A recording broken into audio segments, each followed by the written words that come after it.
প্রায় 17 লাখ নারী এই মুহূর্তে বেকার। মানে যারা কর্মরত ছিল 5ই আগস্টের পর থেকে 17 লাখ নারী বেকার হয়েছে। দেশের প্রবৃদ্ধি নিম্নমুখী। আমি কালকে দেখছিলাম যে কয়েকজন অর্থনীতিবিদ বলছেন যে ভয়াবহ একটা বিপদ অপেক্ষা করছে বাংলাদেশের সামনে। এখন বাংলাদেশ যখন অর্থনৈতিক সংকটে পড়ে সবার আগে বিপদে পড়ে নারীরা। এখন দেখেন এই যে 17 লাখ নারী এট এ টাইম তারা যদি বেকার হয়ে গেছে, তারা গ্রামে ফিরে গেছে, রাইট? তো তারা কিভাবে জীবনযাপন করছে কে জানে? এগুলো এবং এসবের কোনো রিপোর্টও নাই। সুলতানা, আমি একটা ছোট্ট ঘটনার বর্ণনা দিই। হ্যাঁ, ছোট্ট ঘটনার বর্ণনা খবরের কাগজে পড়েছি এবং এই ইয়েতে সোশ্যাল মিডিয়াতে দেখেছি। রংপুর এলাকার কথা, একটা মেয়েটা 15 বছরের মেয়ে, কিশোরী মেয়ে। স্বপ্ন, যে বয়সে মেয়েদের চোখের মধ্যে শুধু স্বপ্ন থাকে সেই বয়স তাকে মধ্যরাতে রাত 1টা-1:30টার সময় ঘুম থেকে ডেকে তুলেছে তার বাবা এবং মা। বলে, তোর চাচি এসছে, তাড়াতাড়ি ওঠ, আমাদেরকে এক জায়গায় যেতে হবে। তাকে নিয়ে গিয়ে বাড়ি থেকে অনতি দূরে একটা ভুট্টা ক্ষেতের মাঝখানে নিয়ে মুখ চেপে ধরে গলায় চালিয়ে বটি দিয়ে কুবিয়ে মেয়েটাকে কুবিয়ে কুবিয়ে কুবিয়ে কুবিয়ে মেয়েটাকে বিভৎস ভাবে হত্যা করেছে বাবা মা চাচি মিলে। লাশটা ফেলে রেখে চলে এসছে। পরের দিন হইচই গ্রাম জুড়ে, পুলিশ এসছে। পুলিশকে ওই বাড়িতে এসছে যে তোমাদের মেয়েকে তো মেরে ফেলছে। হ্যাঁ, আমরা তো কালকে রাত্রে থেকে মেয়েকে খুঁজে পাচ্ছি না, তবে আমরা জানি কারা করেছে। 17টা পরিবারের নামে ওরা মামলা দিয়েছে। পুলিশের জেরার মুখে এই 17টা পরিবারের জবানি শোনার পরে পুলিশ বদ্ধমূল ধারণা হলো যে এই মার্ডারটা করা হয়েছে শুধুমাত্র মামলা দেওয়ার জন্য। এই যখন বাপ মাকে আর চাচিকে আলাদা আলাদা করে ইন্টারোগেশন করলো, তখন কিন্তু এই আসল ঘটনাটা বেরিয়ে আসে এবং বাপ মা স্বীকার করলো যে হ্যাঁ, আমরা মেয়েটাকে মেরেছি যাতে মামলা দিতে সুবিধা হয়। হ্যাঁ, কারণ মামলা দিলে তখন ওরা জেলে ঢুকে যাবে। ওদের নাকি 30 না 32 বিঘা জমি। তো এটা কি শেখ হাসিনা করেছেন, ডক্টর ইউনূস করেছেন, সার্জিস আলম করেছে, ডক্টর আসিফ নজরুল করেছেন না? এটা তোমার বাঙালির পুরো সমাজ। ওই যে মেয়েটি, যে বলুচিস্তানের মেয়েটি বলল ইয়ে বাঙ্গাল নেই হ্যায়, ইয়ে বেলুচিস্তান হ্যায়, কোন ঘৃণা থেকে বলেছে? এই ঘৃণা থেকে। পুরো জাতির চরিত্র আজকে ক্যানিবল, নরখাদক। আপন সন্তানকে এরা জবাই করতে পারে সম্পত্তির লোভে। যদি দেশ স্বচ্ছন্দে এগুতো, সচ্ছলতার ভেতর দিয়ে এগুতো, যদি গোড়ামি থেকে বিচ্যুত হয়ে প্রগতিশীল চিন্তার ভেতর দিয়ে নতুন পৃথিবীর বহির্বিশ্বের সভ্য পৃথিবীর সঙ্গে তাল মিলিয়ে চলতো, তাহলে হয়তো এই 15 বছরের মেয়েটা বাপ মার হাতে খুন হতো না। আমাদের চরিত্র বলে কিছু নাই, আমাদের সাধারণ লোকের চরিত্র বলে কিছু নাই। এরকম খুন করতে পারে সাধারণ মানুষ, এটা কোনো পলিটিক্যাল মার্ডার নয়। আজকে বাংলাদেশের কালচারকে ধ্বংস করার জন্য যত শিল্পী আছে সুলতানা, যত শিল্পী আছে, নাট্যশিল্পী আছে, সঙ্গীত শিল্পী আছে, তাদেরকে লিঞ্চিং করা হচ্ছে। তাদের বাড়ি ঘর পুড়িয়ে বুলডোজার দিয়ে ভেঙে চুরে চুরমার করে দেওয়া হচ্ছে। এই যে তুমি মমতাজ বেগমের কথা বলছো, উনি আওয়ামী লীগের এমপি ছিলেন। উনি আওয়ামী লীগের জনপ্রিয়তা এমপি হন নাই, তার জনপ্রিয়তায় আওয়ামী লীগ ওই আসনে জিততে পেরেছিল। কিন্তু তার প্রতি মোল্লাদের ঘৃণা আছে। এই ঘৃণার বহিঃপ্রকাশ দেখলাম তার বাড়ি ঘর ভেঙে দিতে। কিন্তু এই দরিদ্র বাউল শিল্পী তিনি কিন্তু দুটো হাসপাতাল তৈরি করছেন, একটি হাসপাতাল এবং একটি এই চক্ষু ক্লিনিক নিজের খরচে প্রতিষ্ঠা করেছেন। তো বাংলাদেশের মানুষের তো কোনো কৃতজ্ঞতা বোধ নাই। ওই হাসপাতালে, ওই ক্লিনিকে কারা চিকিৎসা নিচ্ছে? দরিদ্র মানুষ। আর তার বাড়িটা যখন ভেঙে দিল, ওই বুলডোজারটা চালিয়েছে যে সেও কিন্তু একজন দরিদ্র মানুষ। বুলডোজারের মালিক হয়তো জামাত, কিন্তু বুলডোজার যে চালিয়েছে সে দরিদ্র মানুষ। তো মানুষ বিভৎস, মানুষ হিংস্র, মানুষ একে অন্যকে আঘাত করতে চায়, মানুষ খুন করতে চায়, খুন করে আনন্দ পায় যে জাতি, খুন করে রক্ত দেখলে যদি আনন্দ হয়, সে মানসিকভাবে দুরারোগ্য একটি ব্যাধিতে ভুগছে, সে মানসিক ভারসাম্যহীন, সে ম্যাসোকিস্টিক, স্যাডিস্ট, ম্যানিয়াক, সোশিওপ্যাথ, সাইকোপ্যাথ বলা যেতে পারে। গোটা জাতি আজকে সাইকোপ্যাথ, খুন করতে চায় এরা। ওই যে ব্যারিস্টার, ওই যে কি যেন নাম ওনার, ওই কপালের মধ্যে কালো দাগ আছে গোরবাচভের মতো, ইন্দ্রলুপ্ত মানুষ, ওই ব্যারিস্টারের নাম কি? কোন ব্যারিস্টার? বাংলাদেশের যে ব্যারিস্টার খুব আলোচনায় আসেন, মাঝে মাঝে টক শো করেন, আমি নাম মনে রাখতে পারি না, মুশকিল। এই ইয়ের মাথায় চুল নাই, আন্দালিবের মাথা ভর্তি চুল, মাথায় চুল নাই যে ব্যারিস্টার, যিনি ফুয়াদ। এই ফুয়াদের গল্প বলা বলে একটা চিটিংবাজের গল্প আমরা ছোটবেলায় পড়েছিলাম, সেটা এই ফুয়াদ বলেছেন যে মাইরের উপরে ওষুধ নাই। হ্যাঁ, কোন বিচার টিচারে, উনি একজন ব্যারিস্টার, উনি বিচারের ধার ধারেন না। ওনার কথা হচ্ছে ধরে পুচিয়ে দিলে বা পেটাই করলে বা বেধড়ক মেরে হাড়গোড় ভেঙে দিলে, কুবিয়ে পা কেটে ফেললে, ওইটাই হচ্ছে গিয়ে উচিত। সে এরপরে উঠে দাঁড়াবে, ক্যান্টনমেন্টও আক্রমণ করতে চেয়েছে। হ্যাঁ হ্যাঁ হ্যাঁ হ্যাঁ। তো এই ধরনের এই ফুয়াদের গল্প বলার একটা আমাদের বাঙালিদেরকে তো ওই প্রতারণার গল্প ছোটবেলা থেকে শেখানো হয়েছিল। হ্যাঁ, আলোচনা একটু উত্তপ্ত বলে একটু বলছি। হ্যাঁ সুলতানা, তোমার শোধে এটা থেকে যাবে। ফুয়াদের গল্প বলা ক্লাস 5-এ পড়েছিলাম। তো ক্লাসের সবাইকে স্যার গল্প বলতে বলেছেন। একটা ফুয়াদ গল্প বলছি, যে দুটো চড়ুই পাখি ছিল। আচ্ছা, তো চড়ুই পাখিরা জানলা দিয়ে ফুরুত করে আসে আর ফুরুত করে আবার উড়ে চলে যায়। তারপরে বলে ফুরুত করে আসে, তারপরে ফুরুত করে উড়ে চলে যায়।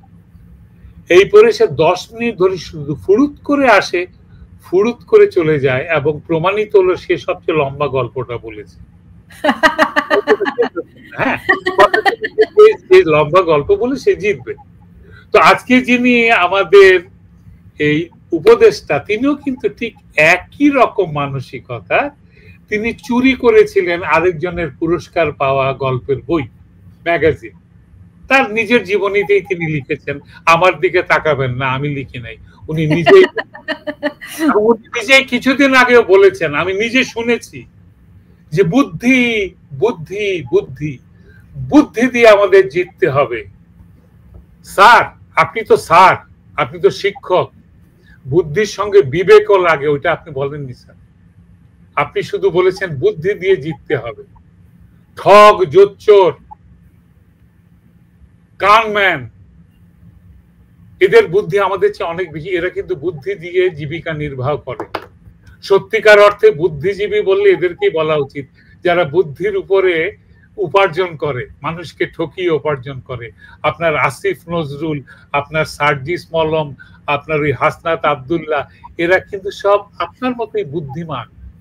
আপনি ওদেরকে একটু স্যার বিবেকের কথা বলেন। আপনি পারতেন, আপনি গোটা পৃথিবীর মানুষ আপনাকে ম্যান্ডেট দিয়েছিল বিবেকের কথা বলার, আপনি ম্যান্ডেলা হতে পারেননি। আপনি মার্টিন লুথার কিং এর ধারে কাছে তার পাদুকা বহনের যোগ্যতা আপনার নেই, কিন্তু আপনি পারতেন এই দেশে আসার পরে সত্যিকার অর্থে ন্যায় বিচার প্রতিষ্ঠা করে সাধারণ জনগণের সঙ্গে কথা বলে আপনি দেশটাকে ধ্বংসের হাত থেকে বাঁচাতে পারতেন, কিন্তু আপনি সেটা করেননি।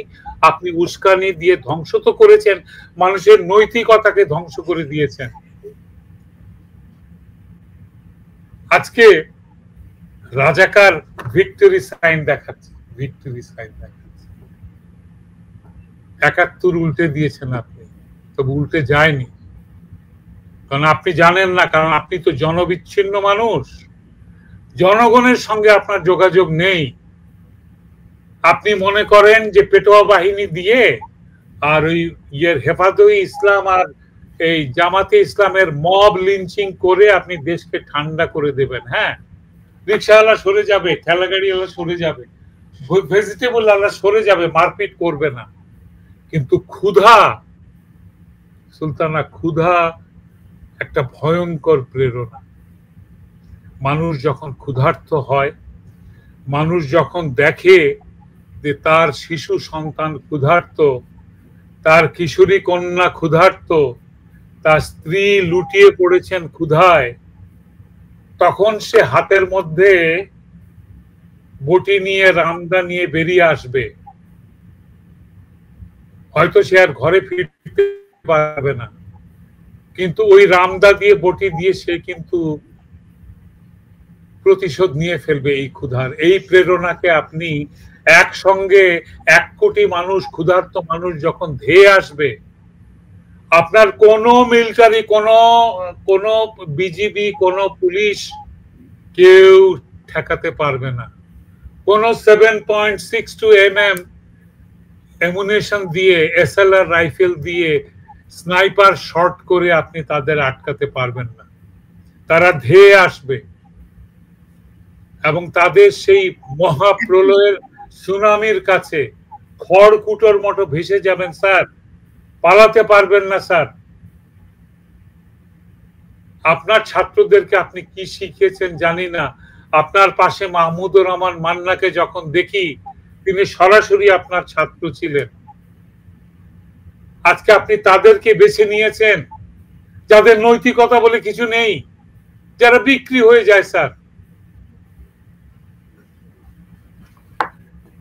আমি এই ঘৃণার কথা যত বলবো, আমার ভেতরে সেই ঘৃণার বারুদ তত জ্বলে উঠবে। নতুন প্রজন্মকে বলছি, আপনারা নিজেদের নামটা অন্ততপক্ষে পরিষ্কার রাখেন, এদেরকে সমর্থন করবেন না। কালার রিভলিউশন আমেরিকার পয়সায় কেনা বেলুন, ওই বেলুন ফুটে যাবে। জি, তাজুল ইমাম ভাই, অনেক ধন্যবাদ। আমি শেষ করব, কিন্তু আপনার কাছে দুটি বিষয় জানতে চাই। একটি হচ্ছে গিয়ে, এরকম আশঙ্কা আছে কিনা যে একদিন দেখা যাবে সত্যি সত্যি মুক্তিযোদ্ধাদের বিচার হচ্ছে? আর একটি বিষয়, অনেকেই বলছেন একটা যুদ্ধের অপেক্ষা আছে এখন। সত্যি সত্যি কি একটা যুদ্ধ করে আবারও দেশকে মুক্ত করতে হবে নাকি? আমার কাছে প্রতিনিয়ত, অনেস্টলি আমার কাছে সেটাই মনে হয়। আর মুক্তিযোদ্ধাদেরকে এরা বিচার করতে চাইবে, কারণ রাজাকার যদি মুক্তি পায়, বাই ডিফল্ট মুক্তিযোদ্ধারা অপরাধী। যে মেয়েটি, যে বীরাঙ্গনা মুক্তিযোদ্ধা নারী এই আজহারের বিরুদ্ধে সাক্ষী দিয়েছেন, আজকে কিন্তু তাকে জেলে যেতে হবে। কেন? কারণ তিনি সাক্ষী দিয়েছেন একজন তথাকথিত, তাদের ন্যারেশনে, নির্দোষ মানুষের বিরুদ্ধে, তাই না? তো মুক্তিযোদ্ধাদের এখন বিচার হতেই পারে, তাজুল ইমামের নামে ফাঁসির আদেশ, দণ্ডাদেশ জারি হতেই পারে।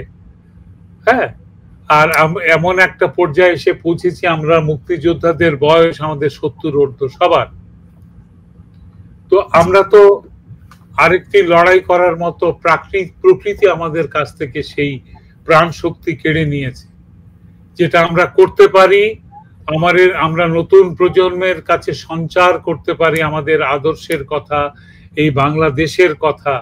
আজকে বঙ্গবন্ধু নেই, আজকে মুক্তিযোদ্ধারাও নেই, সৈয়দ নজরুল নেই, তাজউদ্দিন নেই, মনসুর আলী নেই, বাংলাদেশের মুক্তিযুদ্ধের 11টি সেক্টর কমান্ডারে যারা মানে প্রধান ছিলেন কেউ নেই, জেনারেল ওসমানী নেই, মানিকশো নেই, জগজিৎ সিং অরোরা সম্ভবত অতি বৃদ্ধ এখন। হ্যাঁ, তো সেই যুদ্ধ, 71-এর যুদ্ধ আবার ফিরে এসছে, যেন মুলতবি যুদ্ধ ফিরে এসেছে। আপনারা যারা অনেকেই বলতে শুনেছি যে আহা, আমি যদি সে সময় থাকতাম তাহলে যুদ্ধ করতাম। যুদ্ধ করতে হবে, কেন করতে হবে বলি।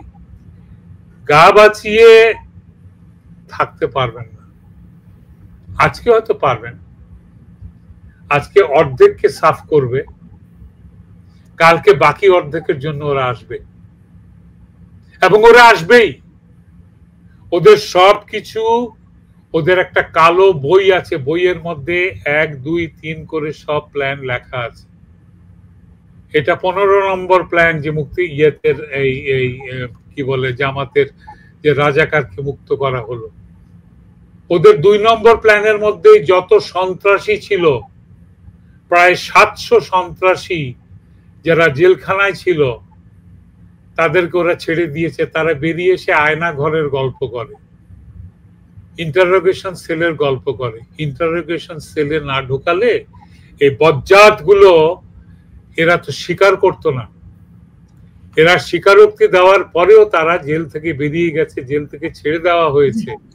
ওটা ছিল প্ল্যান নাম্বার 2, আর এটা প্ল্যান নাম্বার 15। তো প্ল্যান নাম্বার 18-তে বা 22-এ বা 25-30-এ কি আছে? মুক্তিযোদ্ধাদেরকে মেরে ফেলা বা ফাঁসি দেওয়া, অন্তত পক্ষে একজনকে প্রতীকী ফাঁসি ওরা দেবে। কেন দেবে? ওই যে ইগোর জিতে যাওয়া, দিয়েছি, মুক্তিযোদ্ধাগিরি করেছিলি, দেশ স্বাধীন করেছিলি বাংলাদেশ, নিশ্চয়ই বাংলাদেশ এখান থেকে ঘুরে দাঁড়াবে আমি বিশ্বাস করি। কারণ যেই 30 লাখ শহীদের উপর দাঁড়িয়ে আছে বাংলাদেশ, সেই বাংলাদেশ কখনোই হারতে পারে না, হারতে দেয়া যায় না, হারবে না কোনোদিনও, এটুকু বিশ্বাস আমার আছে। বারবার বাংলাদেশের পথ ঘুরিয়ে দেওয়ার চেষ্টা হয়েছে, চেষ্টা না অপচেষ্টা হয়েছে, কিন্তু তারা টিকতে পারেনি। এর আগেও হয়েছে তো, কিন্তু বাংলাদেশের মানুষই আবার তা ঘুরিয়ে দিয়েছে। আমি বিশ্বাস করি তারা সফল হতে পারবে না। তাজুল ইমাম বীর মুক্তিযোদ্ধা, আপনাকে অনেক ধন্যবাদ। আপনার প্রতি সালাম শ্রদ্ধা রাখি আমি আজকের আয়োজন শেষ করতে চাই। আপনাকে অনেক ধন্যবাদ। তোমাকেও ধন্যবাদ, শ্রোতাদেরকেও ধন্যবাদ মনোযোগ দিয়ে শোনার জন্য। আপনারা আমার বক্তব্যটা আজকে বেশ গুছিয়ে বলতে পেরেছি, এটি আপনারা শেয়ার করবেন, ছড়িয়ে দেবেন। এবং সুলতানা, তোমার যে প্রচেষ্টা, এটাও যুদ্ধেরই একটা অংশ। হ্যাঁ, বীর পুরুষের মতো এগিয়ে আসেন, কাপুরুষের মতো নয়। বীর, বাংলাদেশ বীরের জন্ম দিয়েছে। ওই মেয়ে যেন, ওই পেশোয়ারের বেলুচিস্তানের মেয়েটি যেন, কিছু তরুণী মেয়েটি যেন বলে, হাম লোগ বাঙ্গাল কি তারা ইয়ে লড়াই জিতেগা, এটা যেন বলতে পারে ওরা।